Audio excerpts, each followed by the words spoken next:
आज 38 साल हो गए, हमने तो नहीं रोक रखा इनको मुहाजिरों का फायदा करने से। तो अब किस चीज का मुहाजिरनामा है? क्या कर लिया? वही पीपल्स पार्टी जो पक्का किला पे औरतें मार रही है, वही पीपल्स पार्टी जो 93 में Nasrullah Babar extra judicial killing कर रहा है, रोजाना 20-20 लोग मार रहा है। और उस वक्त की वजीर आजम हर पुलिस वाले को जो बंदा मारता था एक्स्ट्रा जुडिशियल किलिंग, उसको थाने में जाकर अपने हाथ से फूल लगाती थी, अपने हाथ से। तस्वीरें गवाह हैं। उसी पीपल्स पार्टी का बंदा आसिफ अली जरदारी जब 2008 में 9-0 आया, तो जिस तरह से आमिर खान से 20 सालों तक कत्लो गारतगरी करवा के पहले वो गद्दार नंबर 2 था, अब वो हुर हो गया, इस तरह पीपल्स पार्टी से भी अजय विजय की तरह वो साथ जीने मरने की कसम खा ली। इसने उसको टोपी पहनाई, उसने उसको टोपी पहनाई, अजरके डालकर, हाथों में हाथ डालकर साथ जीने मरने की कसमें खा ली है। 2008 में सब खत्म, कोटा सिस्टम खत्म, नौकरी खत्म, जॉब खत्म, पक्का किला ऑपरेशन के कातिल खत्म, 1993 से लेकर 97 तक एक्स्ट्रा जुडिशियल किलिंग करने वाले खत्म, फारूक पटनी के कातिल खत्म। उस शाजिया जब एमपीए बनी थी, नसीरुल्लाह बाबर के सामने बिठाया था, तो उस नसीरुल्लाह बाबर का हिसाब लेना था ना जब ताकत में आए थे, खत्म। वो लाशों को मारकर उसके ऊपर पैर रख के तस्वीर खिंचवाता था, अखबारों में अगले दिन तस्वीर छपती थी। पूछा पीपल्स पार्टी से एक दिन के लिए भी कि मेरे नौजवानों के साथ ऐसा क्यों किया? ये करने के बजाय 2008 में बानी की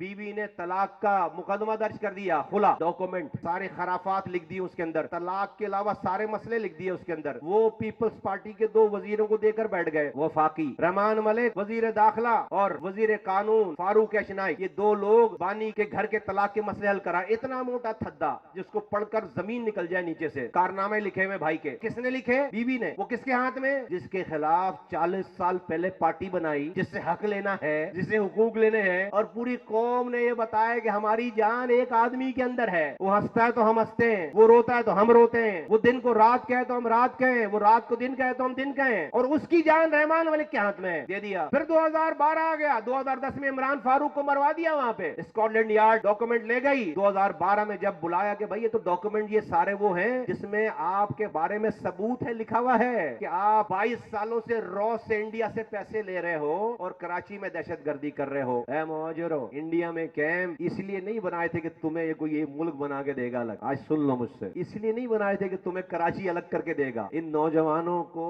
22 सालों से रॉ से पैसे लेकर, इन नौजवानों, इन अच्छे खासे पढ़े लिखे घरों के नौजवानों को मुल्क के खिलाफ दहशतगर्द रॉ का एजेंट इसलिए बनाया कि अपने सारे काले करतूतों के ऊपर अगर कोई खड़ा हो तो उसको वहीं उसकी जुबान बंद करा दी जाए, पार्टी पे खौफ कायम रखने के लिए, किसी दुश्मन से लड़ने के लिए नहीं, अपने लोगों को मारने के लिए, अपने लोगों पर खौफ कायम करने के लिए हजारों नौजवानों को कैंपों में भेज दिया। आज भी पता नहीं सैकड़ों लोग होंगे जिनकी जिंदगियां खत्म हो गई, तबाह बर्बाद हो गई। शायद जो है वो न दिन में असली हालत में है, दिन में भी नशा करे, दोपहर में भी नशा करे, रात में भी नशा करे, सुबह भी नशे में हो, एक दिन पूरा नशे में हो, दूसरे दिन नशे में हो, पूरे हफ्ते नशे में हो, महीनों महीनों उसका हैंगओवर ही खत्म नहीं हो रहा। उसके लिए लोग अपने घर बार छोड़कर उसके इशारे पे जाकर इंडिया के हाथों में दहशतगर्द बन रहे, किसी को नहीं पता कि कौन कहां है। तो ऐ पाक सरजमीन पार्टी के कारकुनों, 38 सालों से ये देखते देखते देखते देखते देखते देखते हमने ये फैसला किया